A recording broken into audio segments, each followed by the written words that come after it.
the Shen and Shan Show, where Shenice, my mom, and Shan the Pan interview with LGBTQ plus professionals and entrepreneurs. So let's get giddy and start the show.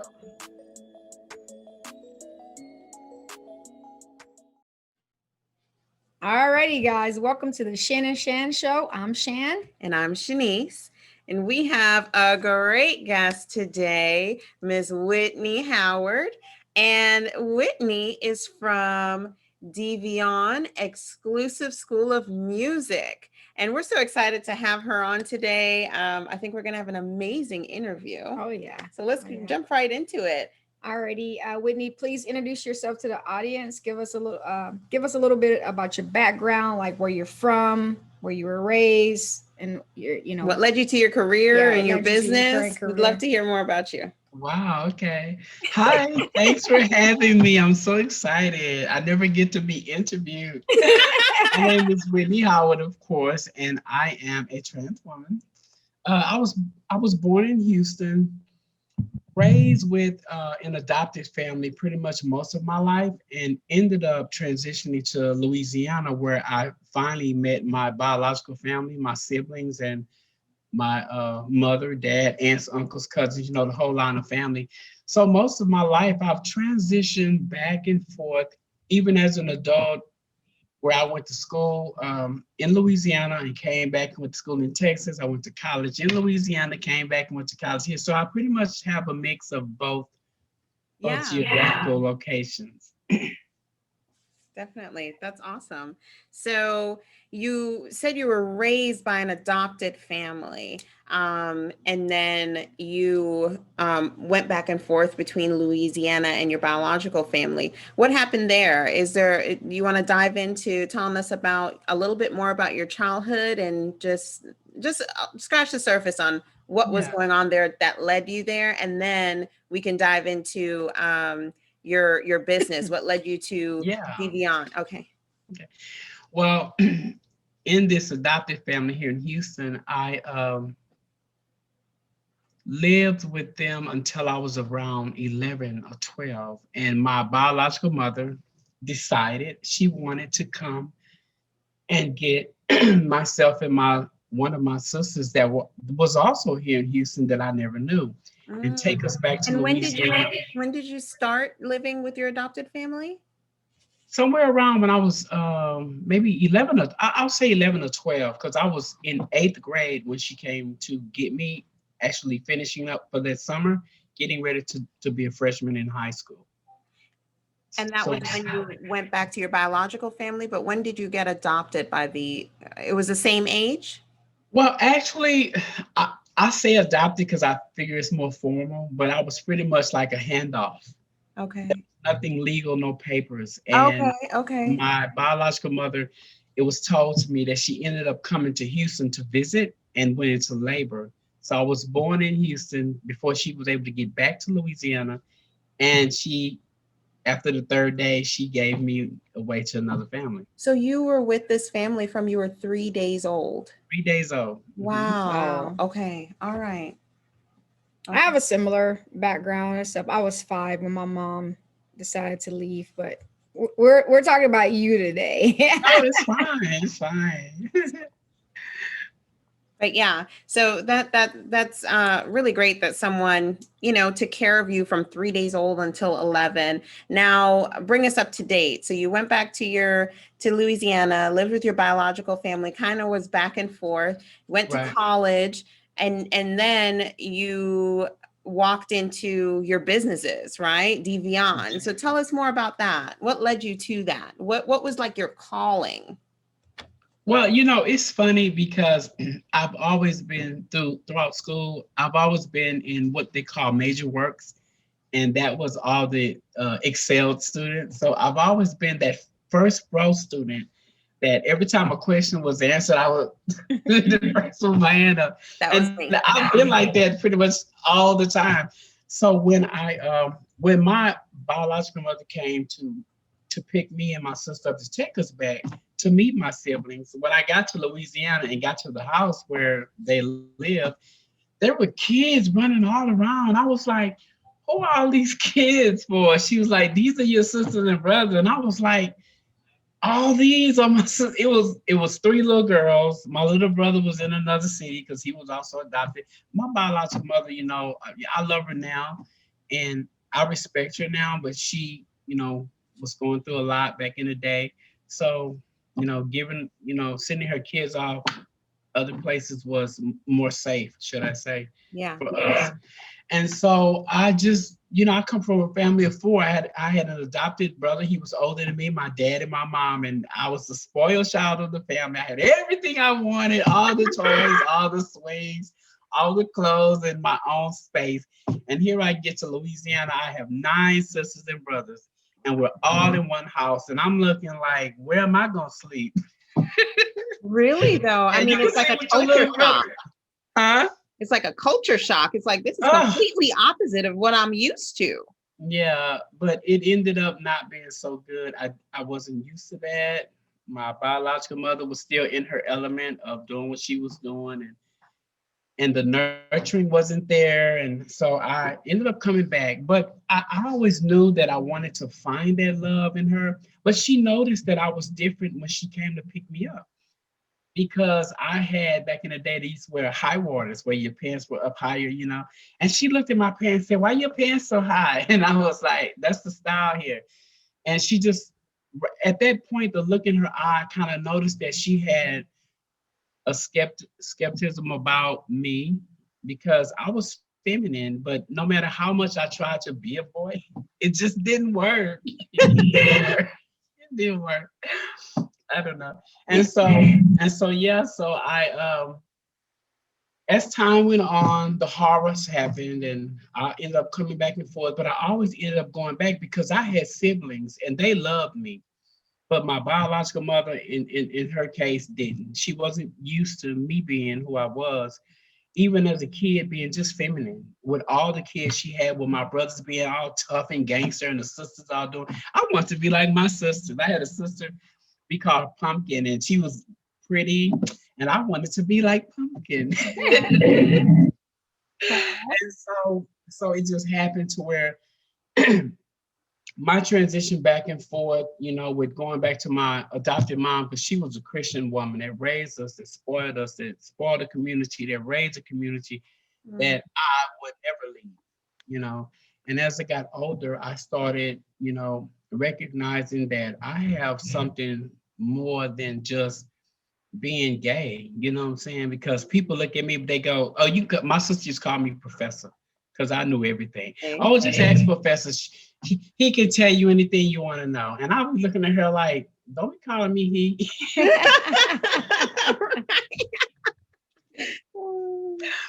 And so, it just, I don't know, it's just been, I ended up going to high school, coming back to finish high school here. And I didn't know what I wanted to do after high school. And I ended up going back to Louisiana and seeing my sister go to beauty school. And after she finished beauty school, I said, well, if Pumpkin went to beauty school, I can go to beauty school. That's right. So I ended up going to beauty school. Yes. And I finished beauty school. I did hair 32 years. Wow. And I ended up owning a salon that I had pretty much around almost 20 years. And I taught college for 15 years. I taught cosmetology in college for 15 years. So that was my career, basically. Throughout my life, back and forth, in and out of Louisiana, my family loves me. But even today, my biological mother would not honor my name, Whitney, because I've gotten my name legally changed. Someone came to me and told me and asked me, said, "Why are you still carrying that name?" And I said, "What name? Your name. Why are you still carrying that name? You don't look like your name." And back then, my name wasn't Whitney. But everybody knew me as Whitney. Nobody knew my biological name. They were like, "Why are you still why is it still on your paperwork? It's time to get that done. You don't look like that." And I'll tell you, since we're being open, my name was William Howard. Okay. But Whitney Houston has always been my idol from the first concert I saw her in '85. And I did Whitney on stage the next weekend after her concert, and everybody started calling me Whitney. And I was like, that's not my name. And for 30 years, people have called me Whitney. And about 5 years ago, I got my name legally changed, my gender marker changed, and I've been Whitney. My biological mother would not honor that. Wow. she wants to call me by that other name, and I just tell her I'm just not gonna answer. Wow. Yeah. Because I'm 50 plus and it's time to let Right. that go. Right. And my to mom be your own was a person, lesbian. right? You want that Yeah. respect. Yeah. Yeah. For your own And decision. she was also a lesbian. She also said, my sister said, well, mom, you used to sleep with women too. We used to see you. But she said, but I never thought my child. But I'm like, but that's hypocrisy. It is. Wow. Of all people, she should understand to some degree, Yes. you know, kind of where Yeah. you are, what you know, you want respect for your decisions and what you want in life. So wow, I that is forgave her. so interesting. That's I so forgave her. yeah, yeah. I That's all you forgave can her, do. but I don't. You got to forgive people for you. Yeah. You got Yeah. to do it for yourself because Yeah. I mean, otherwise it tears you apart. Yeah. Mhm. And Yeah. I always It believe, used to. Yeah. I believe like we can control how if we're offended or not, right? Somebody can do something to us, but it's about how we react to it. So that's my biggest thing. You can treat me and act the way you want to act, but it's how I'm gonna, internalize that and take it and move forward. So that's the big part, especially in the LGBT community. We definitely have to have that type of mindset. Yeah, 100%, Yeah. 100%.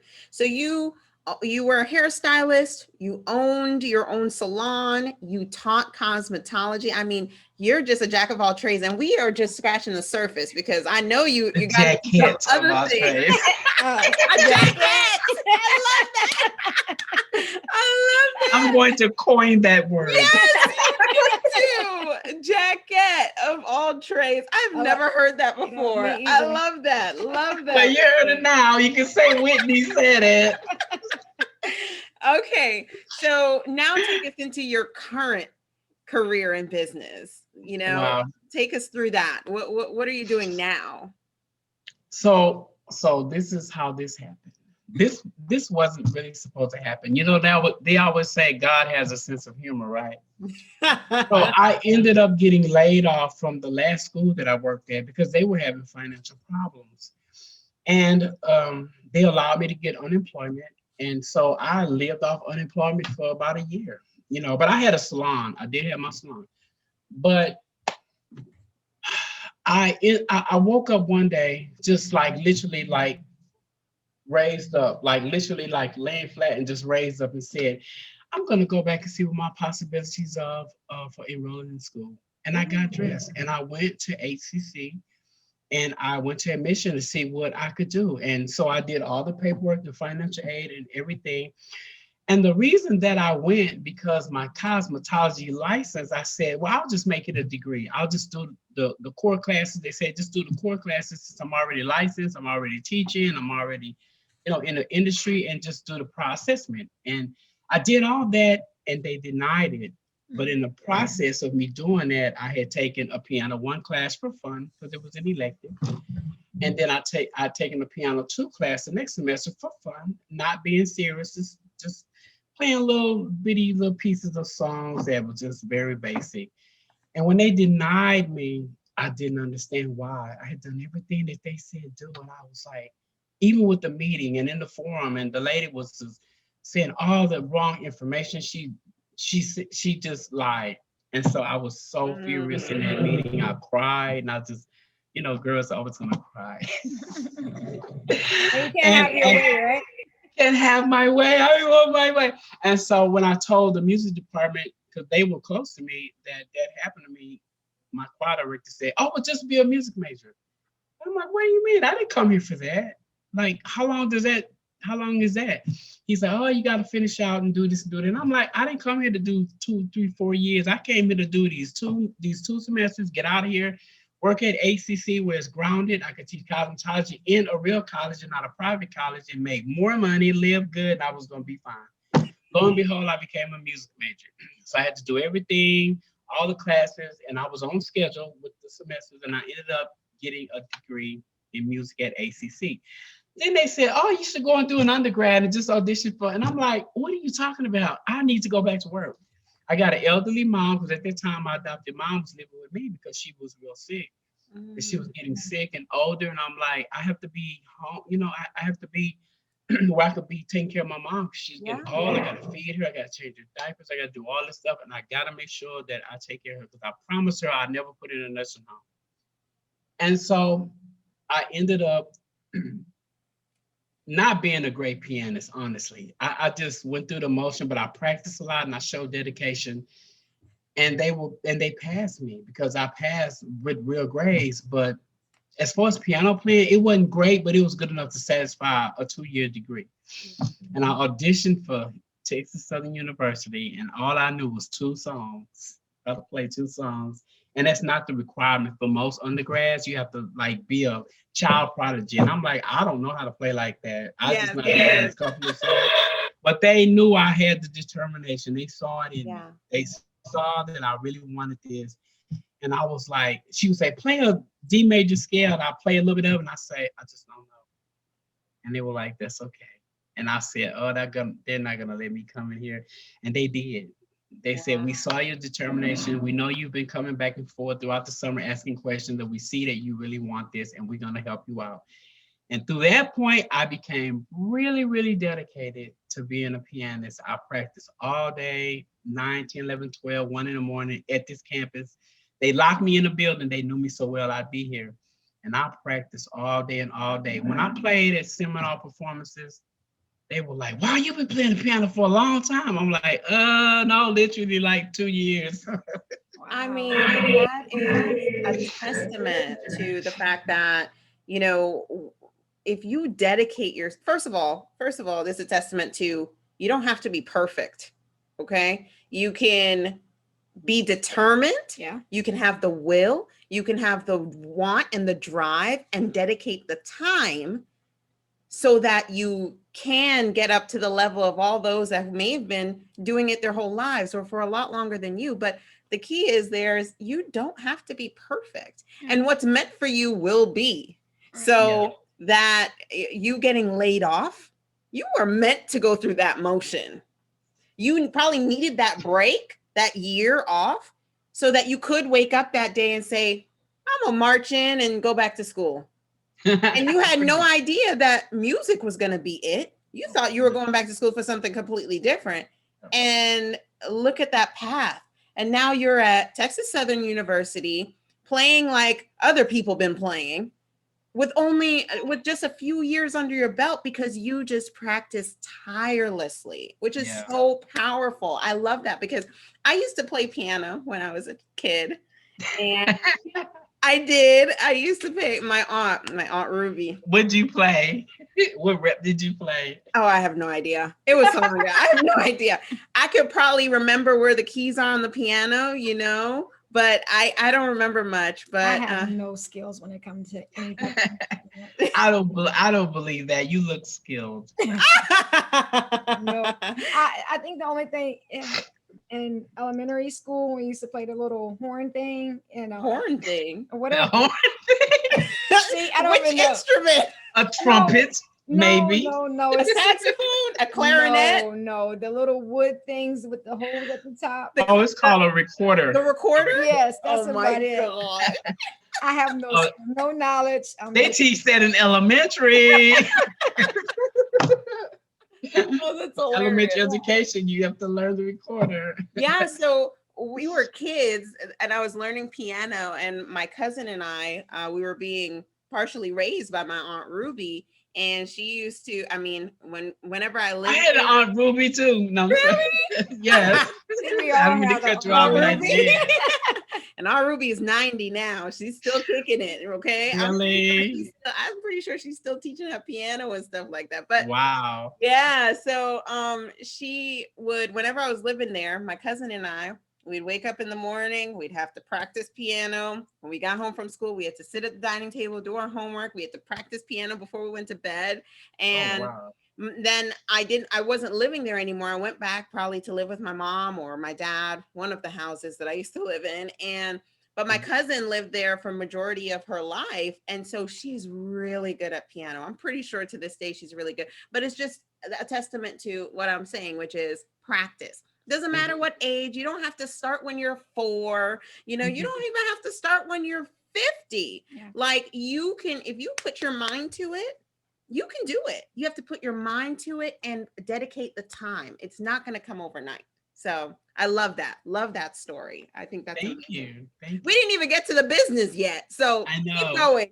Okay, so I'm gonna keep going. So anyway, so I during my undergrad, I got a recommendation. Somebody recommended that I teach at an elementary school. I teach an enrichment after school piano program, and I was like, I don't know if I can do that. And they were like, yes, you can, because you're like one of the first choices that we thought about when the school asked TSU faculty for a student that could come and teach in the enrichment program. I was the first one they thought about. Wow. But I was fearful because I'm like, but I'm not a great pianist. They said those are kids and they won't know. I love it. And so I went, I accepted the job. I went, of course, I did all the paperwork. And when I went to meet my little class, oh, my heart was just poured out. They were just the most greatest kids in the world, and they loved their teacher. I taught them how to play, and the principal at that elementary school was like, when they played for the performance, for the big performance they had, I had one song that I made everybody learn a part of it, and I made them keep the repetition going, so it sounded like one song. So they was like, yeah, but everybody had their own little part, and their own little part. They knew when to come in, and they asked who played the song. I said they played the song. They're like, but it was only one. I said each one of them played their own part, and they were like, wow, we've never seen nobody synchronize the students like that, where it sounded like one song, no mistakes. And I was a stickler, no mistakes. Oh my God. And they were so amazed with that. And so with that being said, I got recommended for another job called in-home piano teachers, where you go to the student and teach them piano, and they heard about my skill and knew I was a beginner and I was a candidate, but they allowed me to go. And I only taught, I say, if it's only beginners, I'll do that. I won't teach nobody on my level because they're gonna have a problem. They're not gonna go no further than I am, so it wouldn't do them no good to get nobody that's equally yoked with them. I need somebody who don't know how to play the piano, so I can teach them from scratch. And that's what I started doing, and I had the greatest like comments about me as a teacher. They would often email them back and go, God, we just love our teacher. And I thought that was like, wow. And one day I said, if I'm going to work for the school and I'm going to work for this in-home, I could get my own school of music. So I filled out the DBA, did all that, got it approved, and it's legal. Right. And I now have students of my own that are under my school. Wow. My own exclusive school of music. And I just never knew that this is something that I never knew would happen. Yeah. Never knew that this would happen. And I was like, God had a joke for me. And here I am. And now I'm in grad school. Never thought I would come this far. Never. I was going to get those 2 semesters done, go back to work in college, and that's it. Yeah. I mean, you were prepared for this phase in your life. You were a teacher for cosmetology for 15 years. So it doesn't matter if it's, a completely different area. You are a teacher. Right. Yeah. You're a teacher. Oh, Shan used to be a teacher too. So she, she gets I was a teacher for 8 years. Yeah. Really? What you teach? Special education with an emphasis in math. Oh, well, that took a lot of training. Applaud you. And when I say special education, I talk more of the learning disability, not the actual intellectual type of disability. So I didn't really work with the kids that are like life skill students. So these students just under the what we call the average IQ. Okay. Yeah. Okay. So sustainable. Yeah, I mean, if you have that teaching bone in your body, you don't know what you're going to end up teaching, just as long as you're doing it, so that's amazing that it has like manifested itself into something. And you know what, I think we all have that teaching bone, because I have a background in training. So I used to train employees, to train them and get them onboarded and stuff like that. So I've never been a formal teacher, but that was my position. So you know how some people just have, hey, that's still the same method. Right. But I mean, some people just have those skills naturally. They didn't have to learn them. And I think that's what she has, just naturally. She can teach anything. And it's kind of crazy. And that's probably what you have. Yeah. You know, it sounds like that is you. Yeah. You just, you know, infuse lessons into the world. It sounds like you even had that type of relationship with your siblings, you Right. know, just thinking about your childhood. Calling you professor. Like you. And right. Yep. This was meant for you. Yeah. It's just, it doesn't even matter what it's in. You were just, you were going to live your life and your profession in teaching is what it sounds like. So that's amazing. I think that yeah, you would have no clue, and God has jokes, but well, I'm going to get my doctorate after this. So you know. Wow. Kudos. I've thought about it. I was saying that last night. I was like, sometimes there's that little voice in the back of my head saying, go get a PhD, Shenice. And then I'm like, I'm tired of school. No, I don't know if I could do it. You can, because you know what? I'm going to be 53 in December. And I went back to school at 47, 48 when I thought I was set. Had a nice house, good cars, brand new cars, money, and had everything I wanted, trips and lavish and shopping. And I was a giver. So I wasn't selfish. I was raised to give from my adopted family, who she bought me a bunch of toys, and after about a week or two, I give them away. Yeah. Wow. So I'm not selfish or anything. So I had all those, you know, lifestyles going on with me. So I don't know. That's amazing. So you are now in a graduate program. You are running your business. And say that name of that business again so the audience will know. Diva'ONNE exclusive. I know it looks like Diva'ONNE, but I correct people every day. Yes, Diva'ONNE. And what was the inspiration behind that name? Oh my God. Look, my first salon, I used to have, okay, so I'll tell you the truth. I didn't, some questionnaires we have to like watch out for, but I'll tell you the truth. I have a little boy, well, not a little boy, he's a grown boy and a grown daughter. And his name is Warren. My daughter's name is Margaret, but her middle name is Yvonne. And I had a salon, I used to call it We Create, W-E Create. And the W was for Warren, the E was for Yvonne, and the C was for my adopted mom's middle name. First name was Cedel. So I put W-E-C together, put W period, E period, and create, and C, capital C, for my salon. But I wanted to change that. I wanted it to be more French and more grand and sophisticated. And that's the way I talked about it. And so a friend of mine that I used to date, that we kind of like was in love with each other. He treated me so wonderful. And his name was Diva'ONNE, D-I-V-O-N-N-E. And we were working together on this name. He said, well, I'll help you. Because I used to be a makeup artist for celebrity videos and movies and stuff like that. I worked as a personal assistant for some artists that I flew back and forth with. So I wanted to change my name to something exquisite, and we were thinking about it, but he ended up leaving to go back to North Carolina, and I haven't seen him since. So I said, what if I make it Diva and the last 4 letters of his name, which is On, and put the hyphen to make it sound like more Frenchy, and call it Diva'ONNE. And that's what I did. I came up with Diva'ONNE, and he doesn't even know that I created that name because he left. Right. So part of that legacy is him. I don't owe him any royalties, but I love it.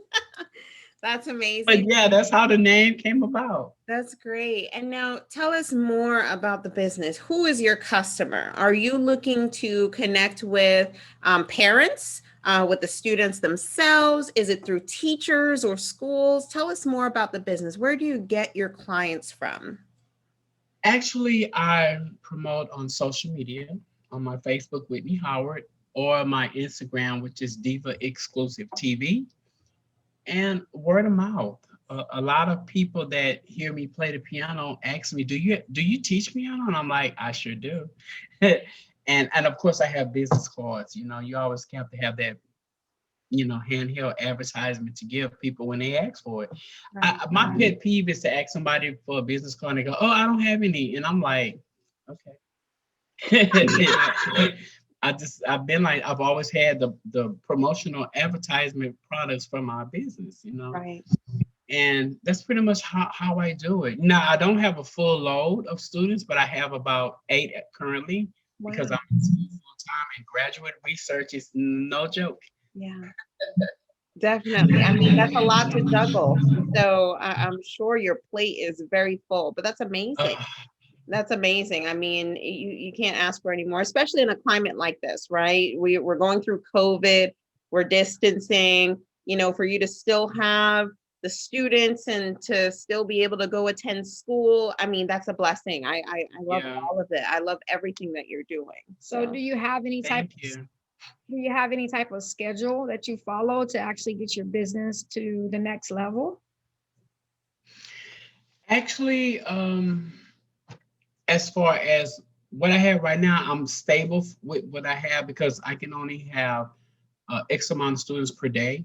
And right now, I only teach on Tuesdays and Sundays. Okay. Because Monday, Wednesday, and Thursday, I have class in the evening. And I work, you know, in the daytime at Texas Southern in the Pride Center for a couple hours. So I take advantage of that for homework.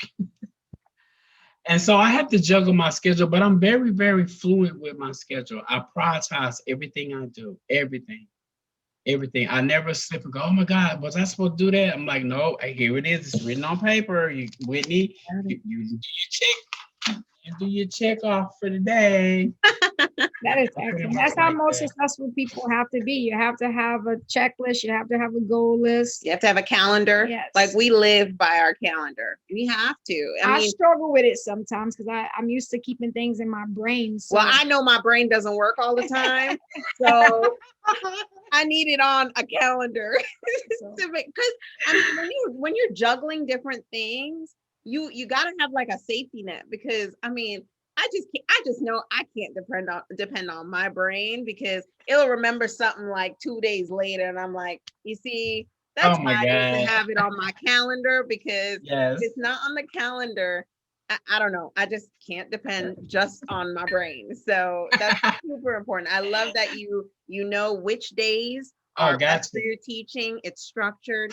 You can focus on your graduate work. On the other days, you can still work. So you know what all of that looks like for you. So, and you know, I've always been an overachiever like that. Believe it or not, back when I was younger, because I have a whole nother resume of when I used to be a customer service clerk at Kroger, and I was supervisor at a big it was called Ocean Hypermarket, bigger than Walmart, where I managed 55 cashier lanes and was a bank teller. My first real job was a cashier making $4 an hour back in the 80s. And I thought I was making big money. And being a bank teller, and you know, I have a whole nother career behind me that's not even relatable to now, with more entertainment, hair, makeup, and TV, and what I have going on now. That's totally separate resumes. Right. So with that being said, I don't know, I've just been an overachiever. I used to work in the daytime and at night, and I had a weekend job. Oh, wow. You sure you're not Caribbean? He's Caribbean. Somebody has asked that before, and I'm like, well, when I first moved to Texas, I had a Louisiana accent so bad nobody could understand me. So they thought I was from somewhere from Jamaica or something. He's Jamaican. Yeah, I'm Jamaican. So that's why I asked. Yeah. Typically, I mean, even just from a teenager, I've usually worked 2-3 jobs at a time. Now we do 2-3 businesses at a time. And you look like one of those hard workers too. You look like one of those that'll work 3 jobs.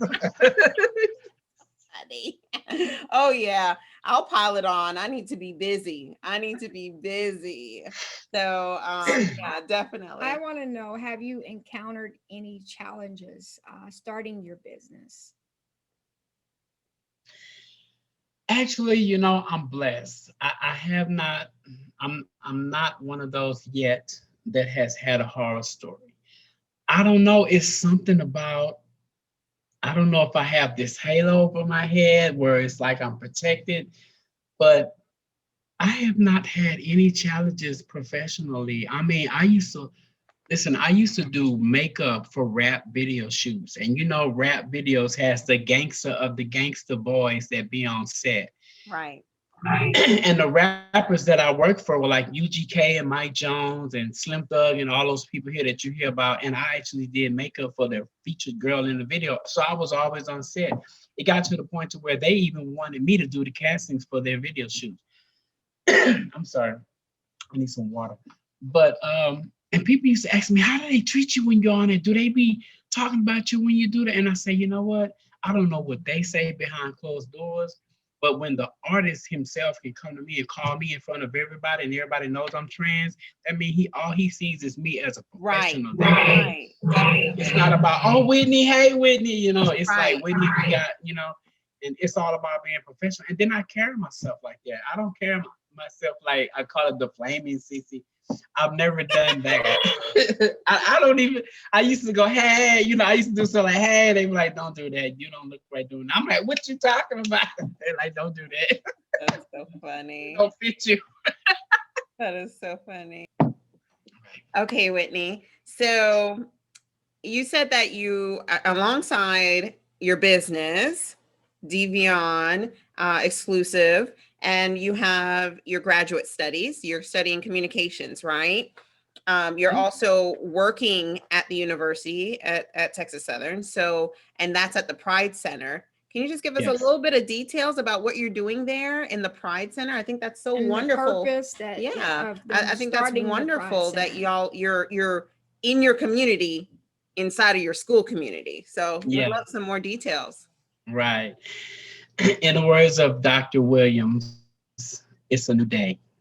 It was time for the community of HBCU to really understand that you're not running people away. The LGBTQ community is going to always be around. Whether they're out in the open or not, they're going to be here.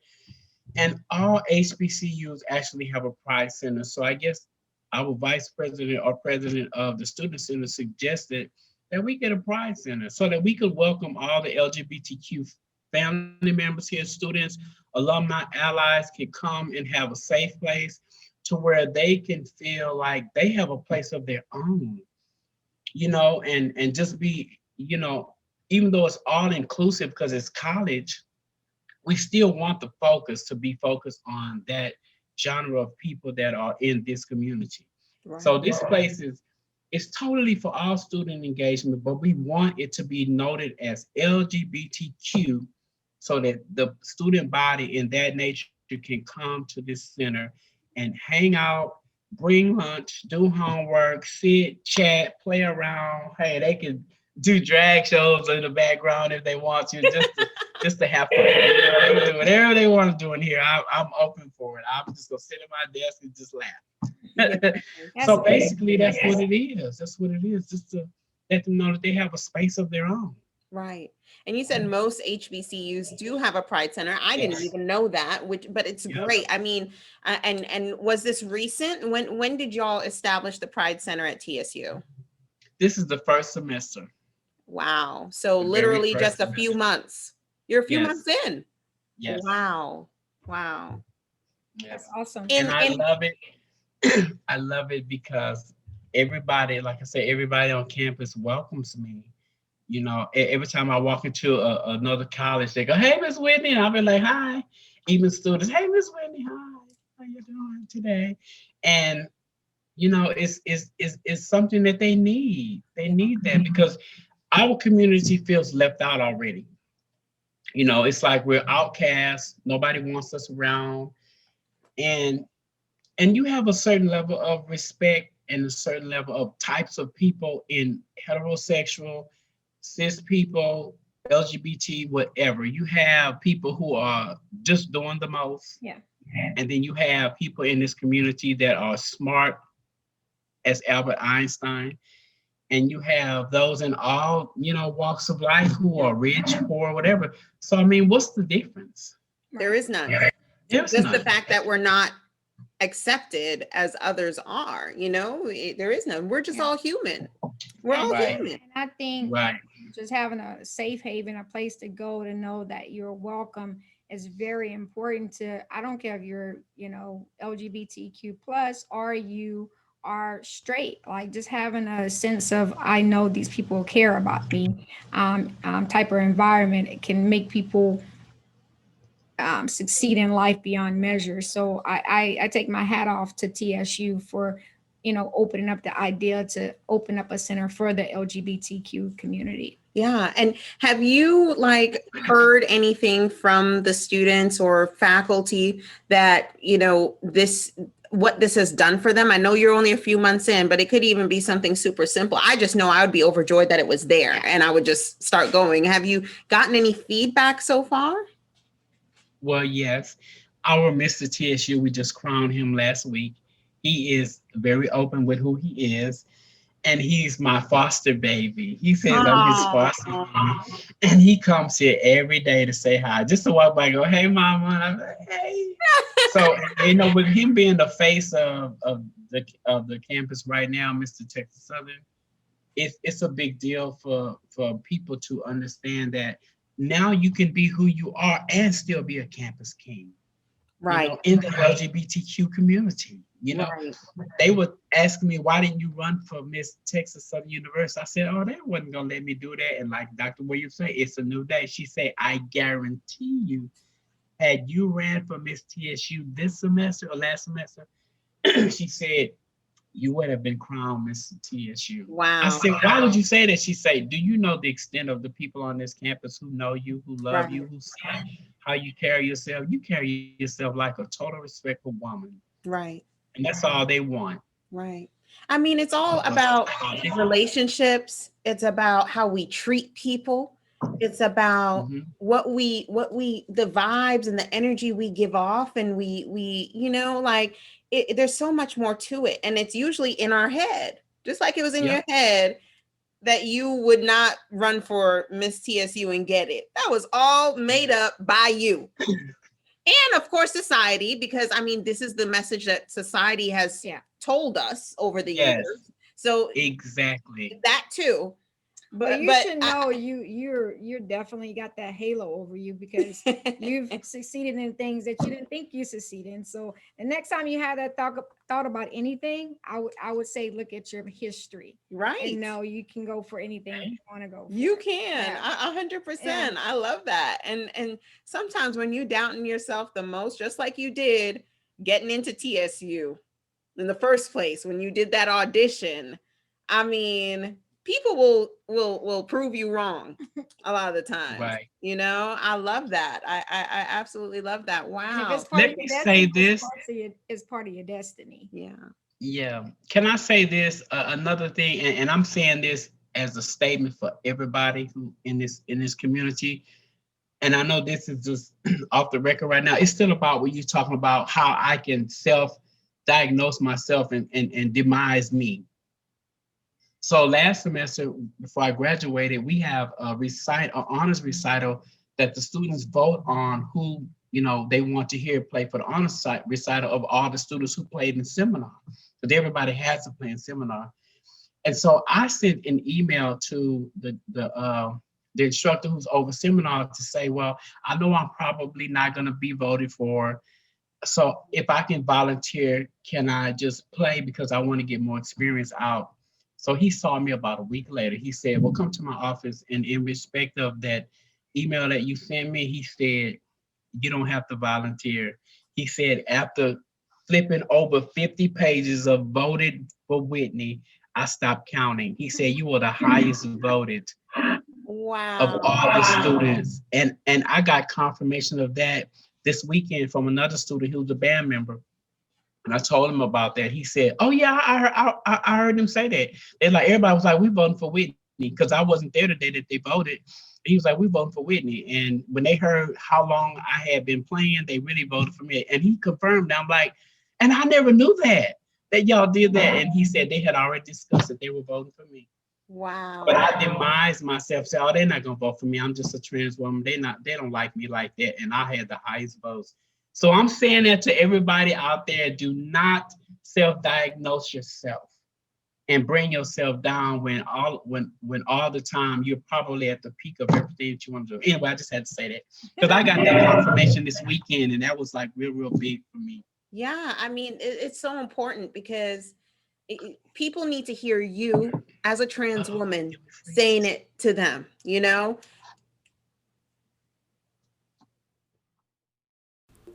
This show is supported by the Empower Team, your queer real estate professionals. Based in the Houston, Texas area, we can help you buy, sell, lease, or invest in Houston real estate. If you're not in the Houston area but want to start or add affordable rental properties to your portfolio, we'd love to help. And if you're looking for homes in your own area, we can still help you find an LGBTQ plus friendly real estate agent, a service we provide for free. Please reach out to us at homes@empowerteamtx.com. That's HOMES at EMPOWERTEAMTX.com. Okay, Whitney. So, love your message. Love everything about you, your story. I'm loving. I mean, this is just so amazing. I want to really dive into a little bit more of your TV and film side. How'd you get into that, and what have you done in that arena? Wow, actually, you know, it's like everything happens to me out of nowhere. You know, with me being a makeup artist, I used to have a school of music. Sorry, I had so many things. I used to train models how to walk, how to do professional runway modeling. And I used to host a lot of fashion shows here in Houston. And a videographer had videoed our, one of our shows and had claimed to put it on television. So I went to the studio to meet her to see what she was doing. And I was like, what is this place? And for some odd reason, she just wouldn't like give me that information. So I went to the office and I asked, I said, what do you do here? And they told me.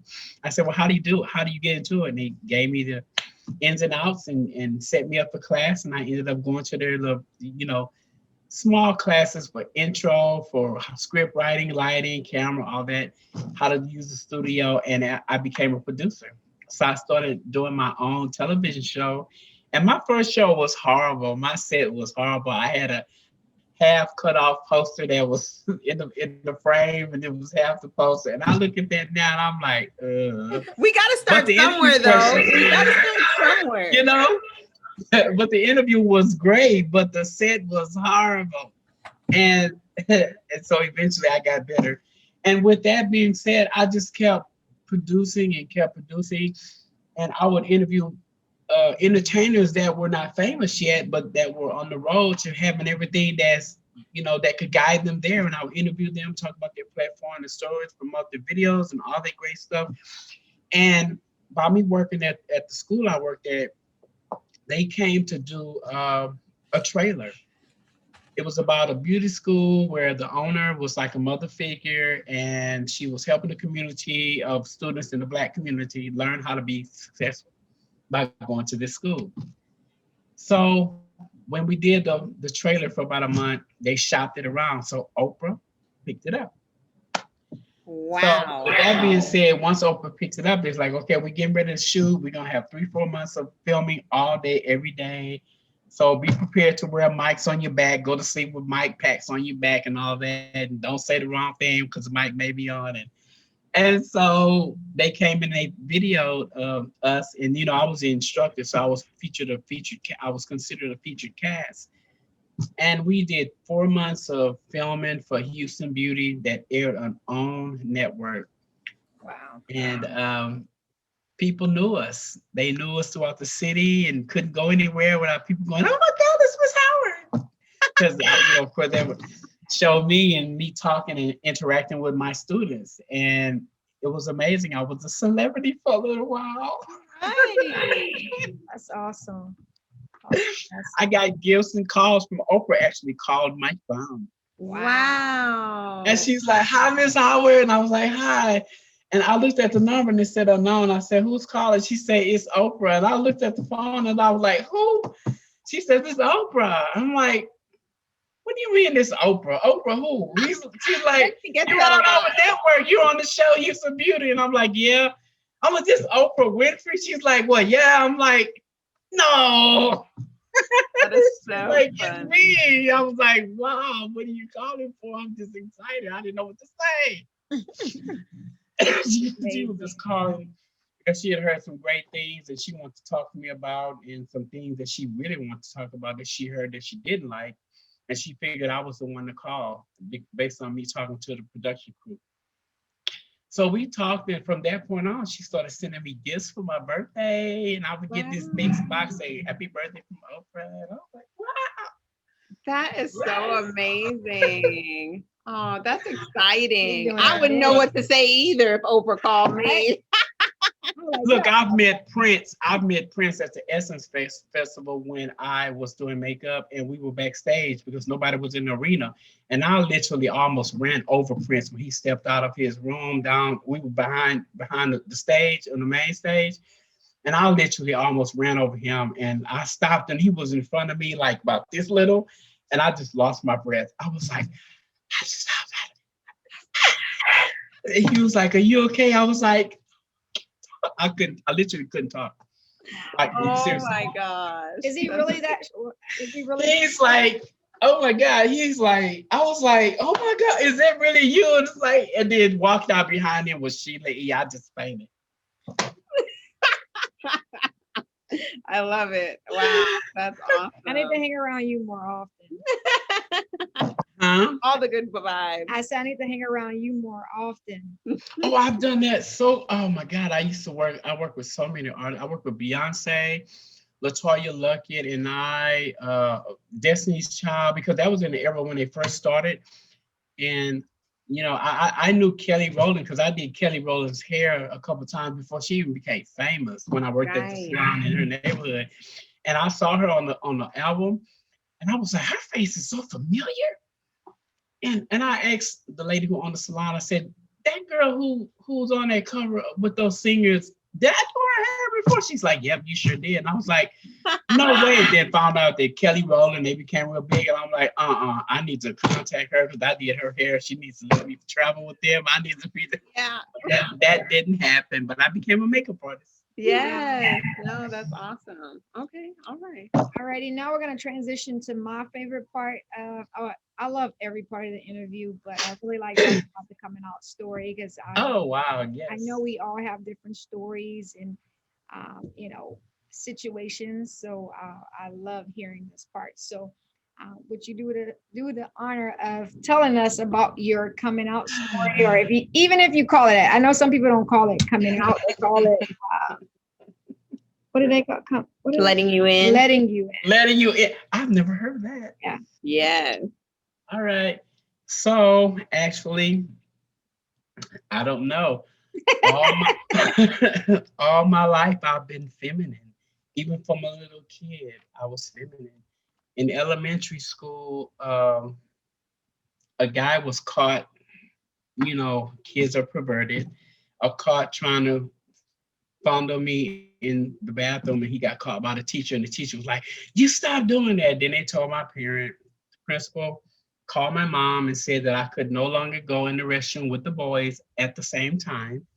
So I had to go in the restroom all by myself, have my own little house in there, and then it would be like, you need to come out of there now. Then I come on out, and then they let everybody else in. I could not walk. I could go in the restroom with the boys no more. Right. I was feminine. But I couldn't go in the girls' restroom because back in the 70s, that was unheard of to let a boy go in the girls' restroom. So I had to go in the boys' restroom alone, do my business, come out, and then they let them all go in.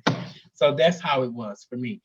So I don't know if I have an actual coming out story to become in the lifestyle, but as far as me being a trans woman, that's a different story.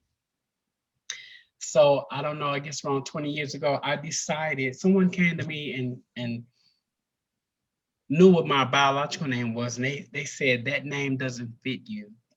And I'm like, what are you talking about? They say, that name doesn't fit you. You don't even act or look like that name. And I do remember back in the 80s doing Whitney Houston performances for about 30 years. And I said, you know, everybody knows me as Whitney anyway. So about 5 years ago, I got my name changed to suit what I really look like. Wow. And so I guess, I don't know, maybe my coming out story would probably be like my name change, my transition. And with the hormones and taking those for 20 years, I just flourished. Yeah. And so you said you took hormones for 20 years. Is that the extent of your transition? Pretty much that. Pretty much. I mean, they worked wonders. I mean, I'm a Jessica Rabbit twin. I love it. Yes. So my question, so you've been taking hormones for 20 years. What Mhm. took you so long to decide to change your name? I don't know. I guess money, Okay. number one, because back in the day it was said that it costs around $3,000. Really? I had that kind of money, but I didn't know when it was that I- expensive for a name change. Okay. well, actually, it's not. The lady who recommended that I had a misdemeanor ticket. I went to court, but it was just a ticket, everybody. It wasn't nothing big. It was just a traffic ticket. Let me say again, a traffic ticket that I went to court for. Now watch out thinking, oh my God, she's a felon. No. So anyway, I went to a court, traffic court, and one of the judge was a trans woman who everybody knew in the community, on a judge for years. And when she What's her called me name? up, and, What's her name? I think I think, is it Francis? Wait, Francis. no, Phyllis. No, Phyllis something. Phyllis Fry? Phyllis Oh Fry. my gosh. She's Phyllis been a Fry. judge We for know Phyllis Fry for from years. she owns an attorney's office, and she's a part of the Greater Houston LGBT Chamber of Commerce. I think she's like the first transgender judge. Yeah. And her wife just passed. So. Yeah. Yeah. And so I went up there for a reset, and when she called the name on the ballot, and when I stood in front of her, she said, "No, I didn't call you." She said, "I called William Howard." And I said, "That's me." And she was like, she looked at me and goes, "Well, you don't look like a William. You need to get that changed." Wow. And I was like, okay, but she gave me information to help me. But another friend of mine had posted her recent change, and so I went in her inbox and said, "Tell me what you did," and she gave me the information. I ended up going to Austin, getting the name change and the gender blocker, gender identification change, all for $300. Wow. Yeah. That's amazing. Yeah, Phyllis, that's one thing about Phyllis. She is so giving and always has just a wealth of knowledge and information. And I mean, that's amazing. Wow, small world, man. Small world. Yeah, just little old Houston, full circle. Wow, that's awesome. That's awesome. So you did the hormones. That's pretty much all you've done. Do you have to stay on those hormones just for people who are considering, transitioning? Is there any tips or anything that you could relay that maybe you didn't know when you were at the beginning stages? Yeah. Well, I stay on hormones now. I was off of them for a while because of these doctors were very, at the time, they were iffy about it because they would put you on it and then go, "Nah, you don't need it because your blood pressure's high," and then would put you back on it. And it's like, look, I need some consistency. Because as far as word says, if you don't keep your hormones up, then everything kind of like goes flat, which I don't believe that. But at the time that I wanted to do hormones, way back in the day, I had a little boy. And he kind of like threw off a lot of what I wanted to do because I didn't want to have a little boy and be as feminine as I was, but I couldn't help it because I was naturally feminine anyway. Right. So I ended up raising my kids as a gay dad, but I was still who I was, but I respected my children. I didn't have a boy, even if I did have a boyfriend, even when they were older, I tried not to. I said, "Don't kiss me in front of my son. Don't hold my hand in front of my kids. Don't do none of that in front of my kids. I want them to see that." And it's so funny because right now today, my son's 32. Right now today, if I call his phone, he's gonna answer the phone. He's gonna say, "Uh-oh, hello? Yeah. Yeah. Oh, we here? Okay. Oh, I think I hit the mouse. And right now, if I call his phone and he answered, he's gonna say, "Hey, Daddy." And it just kills me. I just bust out laughing because I do it in front of people. I say, "Watch what he say." "Hey, son." "Hey, Daddy." Or sometimes he'll call. He'll say, "May I speak to Whitney?" And I'll be like, "This is me, boy." He loves me. My kids love me. Oh, how many kids do you have? 2. Oh, that's amazing.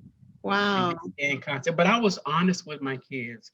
I told my kids, I said, back at some point in time, mom and dad has something to tell you. And you're not going to understand now, but eventually you'll know. And as they got older, we still were who we were. Their mom was, a lesbian, and she had a cute little stud. And and of course, I was who I was, but we told them the truth as we got older. Yeah. As they got older, and my son was like, "Okay, and ain't no big deal," because I was a good parent. I gave them the world like my mom gave me. My adopted mom gave me. Right. And right now today, I still do it. My daughter, we talk every day. I have 7 grandkids. Wow. My daughter that's and husband have amazing. 4, and my son and his wife have 3. So I have 7 grandkids. That's amazing. I said, "Don't call me Granny." So how did you come into having kids? So you said you have your kids with a lesbian. So what's the story behind you having kids? Yes, everybody asks that because they're like, "How'd that happen?" I was like, so honestly, the young lady, we knew each other from when we were little. When I came back from Louisiana, I went to a party. I used to work at Walgreens, and one of the customers, who she was a stud, she came in and she kind of got to know me because I was a cashier, and we got to talking and whatever. So she said, "Well, I want to invite you to my party. We're having a party." I was like, "Okay, I didn't know nobody, just came from Louisiana." And they invited me to the party, but I saw a young lady and I knew her face. I'm like, "I know you from somewhere." And lo and behold, she grew up way down the street when I was a kid in the apartments down the street. And we lived in a house and we went to elementary school together. So long story short, after hanging out with them, I became their friend because I really didn't know nobody. And one day we was just drinking and smoking weed. Yes, back in the day, we were young. Not now, I must say, disclaimer, not now.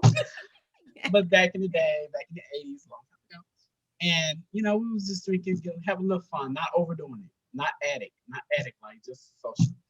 And I was like, "Oh, one day I sure wish I had some kids, but no woman wants to sleep with me because I act like a girl." She was like, "Oh, I always want some kids too, but I don't want a man, whatever." So I was making a joke. I said, "Well, let's have kids and we can just have our own kids." And she was like, I was like, I was just playing. And then my thought said, "Well, you know what? If I have a baby with her, I ain't got to be committed. And she don't have to be my girlfriend, and I don't have to be her boyfriend." And so I talked about it, and I asked her, I said, "You want to try?" We were kids. I was like 18, 19. I said, "You want to try?" And she was like, "No." I said, "Well, I'm telling you, we could just get this over with. It won't take long. We could drink some alcohol and we could see what happens or whatever." And so we did that. And we drank some alcohol. As soon as we got real tipsy, and there we go. Bam, don't know what happened, but I know 3 months later, a month later, she was like, I was throwing up. My mom was like, "You need to go to the emergency hospital because you keep throwing up every day, and I don't know why you." And when I went to the hospital, the doctor said nothing was wrong, but I kept throwing up. And then about a month later, she was like, "Guess what? I'm pregnant." Wow. And y'all did this twice. Well, the first time we did it, and then here he comes. So I was in the delivery room looking at this baby come out like this. And he was just crying. He was pretty. He had a little hair in his head. I was just holding him like, "Okay, what am I gonna do with this?" But I ended up raising my babies good. And then so the next year I said, "Let's try for a girl." She's like, "I'm not doing that again." I'm like, "Why? It didn't take long." Oh my God. And you said be transparent.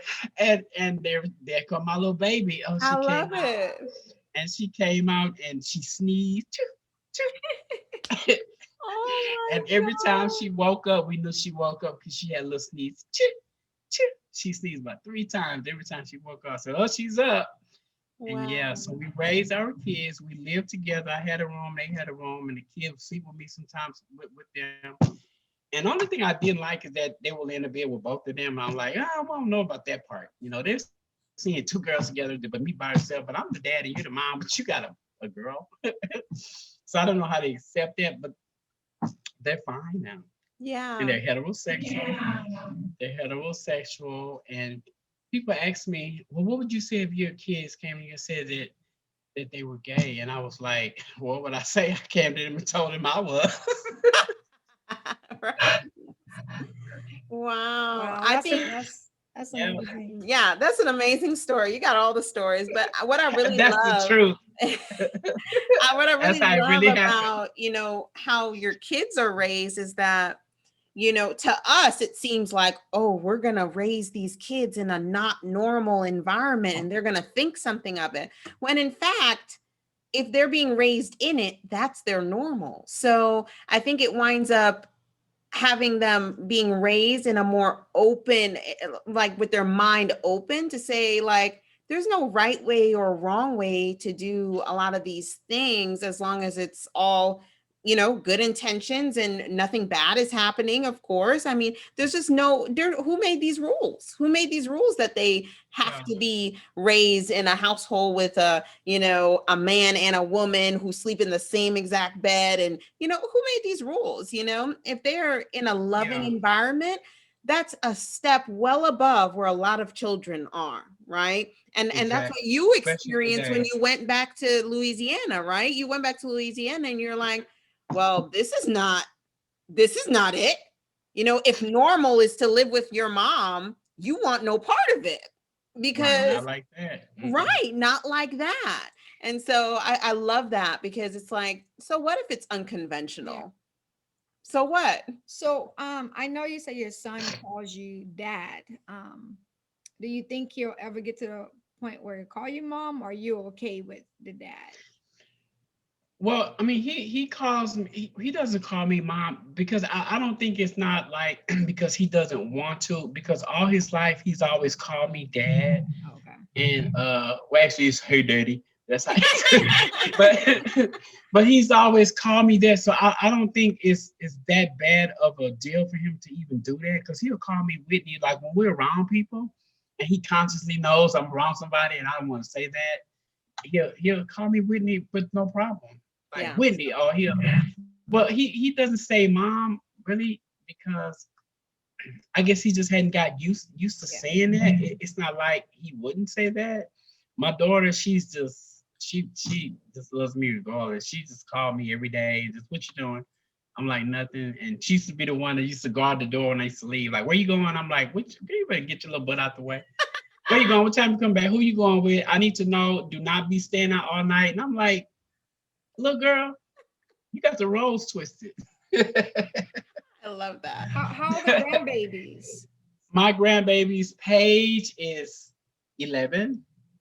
DJ is 9. They're actually 2 years apart. DJ is 9. Jalen is 7, and Madison is 5. Now my son, he has a 6-month-old, a 1-year-old, and a 2-year-old. Yeah. Wow. They're all stair stepping. Thank God, all these long pauses in between. They all call me Mimi. Oh, I love it. We don't do granny and grandma. We don't do that. Yeah, I love Mimi. That's good. Okay, that's awesome. Alrighty. Should we jump to are you dating anyone? Actually, I'm not dating. I'll just use what he says. He says we're friends. Friends with benefits? Well, if you want to call it that. And just to put the record out there, I'm not that kind of girl. I love a commitment. And he, in the past year, I've been seeing him a little over a year now. He's been the only man I've been seeing, so I don't know. But he tells me all the time we're just friends. But he does everything in the world that I need. My car has broken down a couple of times. He's always been there. He's always been there financially. He takes me out to dinner. We go out to eat. Sometimes I treat him. I go, it's my treat tonight. He goes, okay, I'm on my way. But he does everything for me. We talk every day, all day. We text every day. For the last year or so, we've always been. He tells me he loves me. He tells me how much he's in love with me, and I don't know. So I don't know. I'm just holding on to see what happens. Yeah, definitely. No, that's amazing. You live in the life, Whitney. I mean, But you know what? The struggle has been real oh, because of course. I didn't all this great, sorry, this greatness that you see now It in has been molded. in college, though. Honestly, truth be told, if I told you the horror stories that I had in college, they would be 50% equal because I've lost my hearing since I've been in college. I've lost almost lost my life in a wreck that was real bad where the guy who hit me, he actually died at the scene of the crime because he flipped upside down. And my mom died the day before I started school here at TSU. So Wow. she's passed on. And my car got repoed the second semester I was here. It was just a lot going on. I didn't get evicted, but I had to move out of my house that I lived in for like 12 years. The landlord wanted to sell it. And she made me leave the day after Thanksgiving. Like I had nowhere to go. Wow. So the struggle has been real. And the doors started opening only when I stopped stressing. Yeah. When I stopped stressing, stop questioning, just let it go. All these doors opened for me. Wow. Living situation, finances, and everything. In That's so spite of me powerful. having all, huh? That's so powerful. I I'm mean, telling you, it was my struggle was real. If you knew the struggle before I got to this level, I wouldn't be here being as gleeful as I am right now. Even though I was good at faking it, yeah. people knew I was going through it because they knew me. Mm-hmm. But they knew I was a provider. You know, I was tough, tough. Yes. So I like to touch base because I do want to get to the topic we touched on before we started the interview. Um, how is it when it comes to dating for someone that's trans, and how do you handle your situations? Well, one thing that I do know is that there are men out there that want a trans woman. They're just like that needle in a haystack. Yeah. I meet guys all the time. I can literally say no matter where I go, somebody is gonna say something to me. But I have a choice. I'm not wilding out. I'm not promiscuous. I don't give my number to everybody, and I'm not, you know, sexually active a lot. You know, only with that one person that I'm with talking about earlier.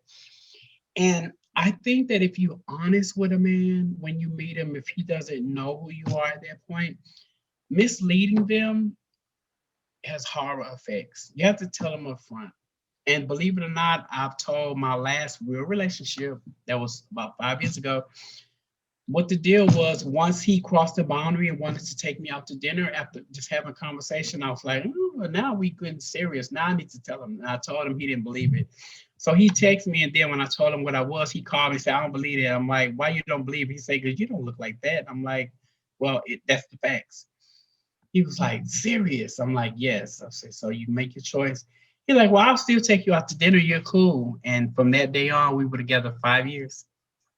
Wow. So what advice would you give someone that's trans when it comes to dating or dealing with society or sh- straight hetero males? Well, the thing is, too, is that, some people, it seems like they really struggle with even saying that they're trans. Right. They want to be known as a woman right. or a man, and that's it. And so I'm sure it's hard to balance that, Right. or like, for example, we've watched shows. I haven't really met anyone who feels like this, but I've watched shows where they talk about their dead name and they want nothing to do with that other side of them that was, right?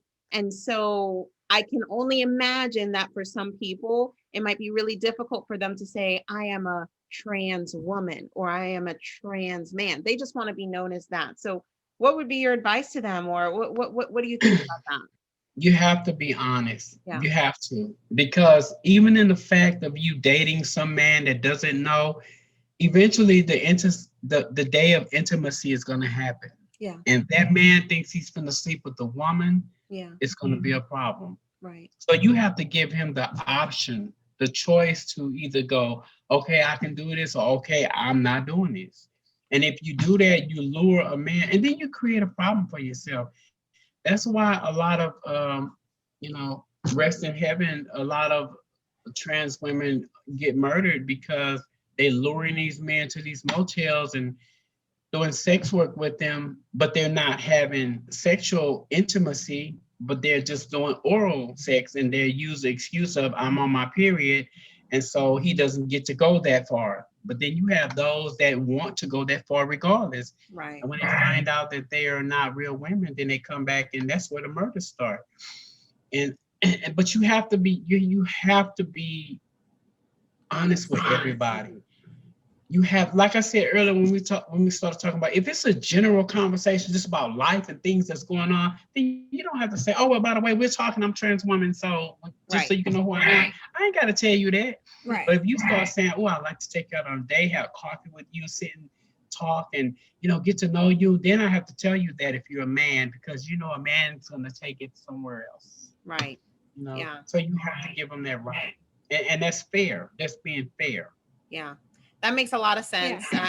I think that's great for you to speak to those who do really want that, but it's just kind of that double-edged sword. It's not, you want to be upfront and honest. So, and another thing I would like to talk about, and I heard this, I'm not sure, but a lot of trans men and women, they don't get out and be themselves in their careers or try to, move up in the business or even get a job. They're kind of like hiding behind a computer, maybe working or, not being out. What advice would you give those trans people? Well, first of all, you have to be yourself, number one, because if you get a job, if you go in and apply for a job as a woman, and you get hired as a woman, they're going to hire you based on your honesty.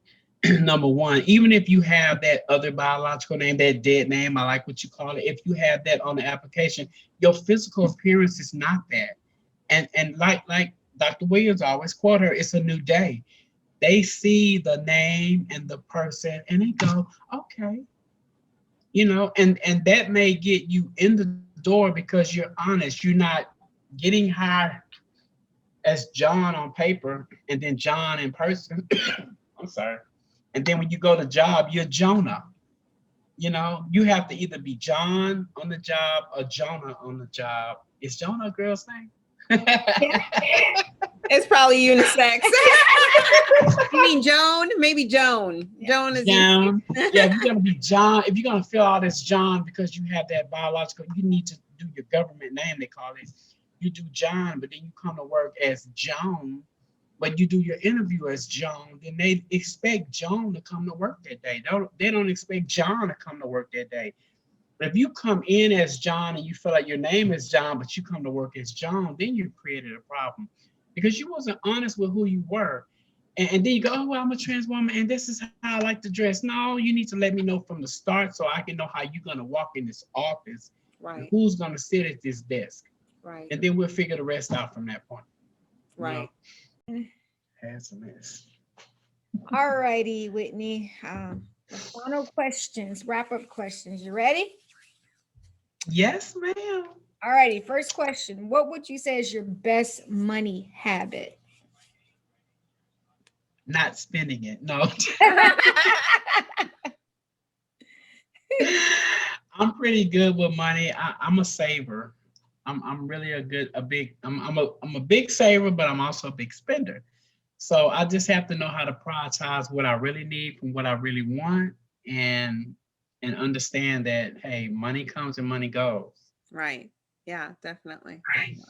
And where do you find your motivation? Wow. At this point, with my mom passing on a couple years ago, a lot of what I do is for mom. So I always have people that are like my mentors that I could call and talk to whenever things are going on, and they help put me back in a better place all the time. Alrighty. What advice would you give to someone in the LGBTQ plus community that would like to advance in their career or level up in their business? Well, the first thing is to be who you are. Be yourself, because one of the greatest aspects of creating new clientele is to actually go in with being the person that you are, so that way they won't not know who you are the next time they meet you. You have to be fearless when you're embarking on new adventures, new goals in life, careers, new businesses. You have to go in, first of all, understanding. Hi. I'm good. Give me 1 second. 1 second. Understand. I'm sorry. You're fine. You have to understand that the first couple years in business is not going to be about making $1 million. You're going to actually lose more than you make. Right. But you just got to know how to balance out, know how to have priorities, put everything in order, and just know how to be aware of the slow months from the months that just excel on and money comes and get used to so much money and overspending. You just got to know what to do. Right. Definitely. Do you have a favorite book or podcast? I don't, but Like, where do you learn from? What do you like to get into to learn? I guess you go to school, so well, you know what? I'm really appreciating learning how to do research, honestly, because learning new methods on how to properly research and how to do in-text citation and things that we read when we're reading other articles that we never put in perspective, like how to do it. Now it's like we're learning how to do it. It's like, wow, that's like one of the most, I'm appreciative for even writing out all the stuff physically before I type it up. And people go, you write all this stuff and then you type, why don't you just type it? I don't know. I get a better grasp at it when I write it and then I type it, because I can actually just type everything from memory what I've already written. Right. Wow. So I'm like that as well. I would say I'm like that as well. When's your birthday? December 17th, 1967. Oh my. Oh no, my aunt I think is December 17th, 1976 or something. My mom is only 10 days. My mom is 10 days older than you. Exactly 10 days. Hers December 7th, 1967. Wow. Yeah. So cool. December babies. Yeah. And Whitney, what do you like to do in your spare time? Wow. What's spare time? I practice a lot. I'm always on the piano, learning new things, doing tutorials. And I love traveling, shopping. I love all that stuff. I'm the extrovert. I like to go out and just be out into the world, on top of the hill, just laughing, mingling, just enjoying life. Definitely. Alrighty. And one other thing, because we never said how we met Whitney, did we? Did we talk about that? No. So you want to talk about how we met? Just Whitney reached out on Instagram. So we're so blessed and honored to meet Whitney virtually and to be able to have her share her story. It's been amazing. So and I'm real. I'm not a catfish. And she's our first trans woman on the show. Right. So. Yes, definitely. Yes. Our first. Well, I made history. You're always making history, Whitney. Already. Please tell the audience how they can get in touch with you, whether they want to learn piano lessons, learn how to be fearless, whatever y'all got from listening to Whitney on this show. This is how you're going to be able to contact her. So definitely give your information so they can reach out to you. Why, thank you. You can find me on Facebook. My name is Whitney Howard. It is my real name. On Instagram is Diva Exclusive TV, DIVA Exclusive TV. Twitter, exact same thing, Diva Exclusive TV. And you can email me at Diva'ONNE exclusive school of music at gmail.com. My number is 713-240-1298. Just don't call me with a prank. I love it. I love it. Thank you, Whitney. We are so grateful that you've been our Yes, guest thank you. today. And I know you're already flourishing, but you are gonna just shine. I can't wait to see Thank what you. you're doing and getting that PhD that'll be on the way Yes. next. And Yes, yes. I mean, your journey is just getting started. So I love every piece of it, and we just want to thank you. And I want to add, I thank you for having me. this is something new I want to do because I don't know if you just inspired me to do this, but if you had to leave off the show with a motto or saying that you want people to think about you, what would it be? Inspiration. Inspiration and just pick yourself up when you fall or when things seem like, nothing's gonna when things go wrong in your life, you just got to know how to pick yourself up. Don't waddle in everything. I know it's human nature to hold on to those pains and just let it go. Sometimes you got to let it go. Find mentors, people that can help you out, and talk about it. Talk about it. Definitely. I appreciate it. Thank you. Thanks for watching. Like, subscribe, and share the video to your friends. In the comment section down below, write how good the video was. And if you're listening to the podcast, make sure to hit a 5-star review. Bye!